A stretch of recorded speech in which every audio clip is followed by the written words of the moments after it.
3, 2, 1. These are the most common mistakes for your push-ups. This is how to correct them. Say if you're a beginner, I'm going to start off in modified position. All right, the more you angle your hips, the more you're going to feel the resistance. Okay, so don't worry about the toes for now. Now, the most common thing I see, I've been a NASM certified personal trainer for almost 10 years now, and I've worked with all kinds of people, and this is what I see the most. I'll start with the head. So a lot of times when people go all the way, their head, they don't know how to place their head. So some people go like this, some people will kind of wrench their neck like this, okay?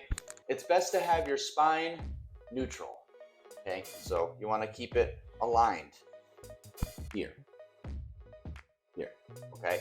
That's the first common problem that I see, because you don't want to mess up your neck. You don't want to tweak it in a bad way. Another thing I see is arm flaring. So as people go down, you know, first of all, they don't go all the way down, which is a range of motion issue in itself, which I'll get to in a few minutes. But if you flare your elbows out like this, it puts a lot of torque on your rotator cuffs and your shoulders.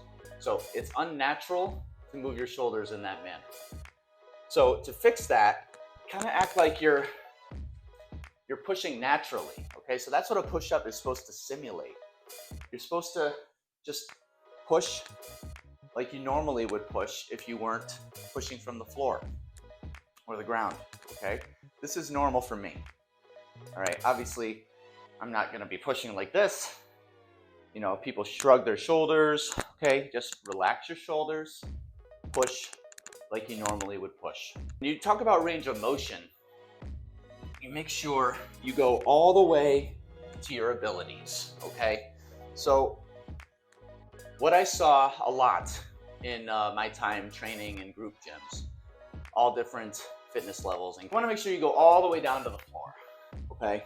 And if you end up coming up kind of like in a cobra position, for the most part, that's okay, all right? Unless you have like a crazy lower back issue, or if you feel any sort of sharp pain, that's a universal signal that it's a good idea to stop. All right, you got to listen to your body. You know your body better than anybody else does. So, but for the most part, if you don't have any known conditions, if you're approved to work out from your doctor, so all the way down, all the way up, okay? Even if you want to kind of pull your hands up at the bottom, then that's a good signal to indicate that you're doing it properly.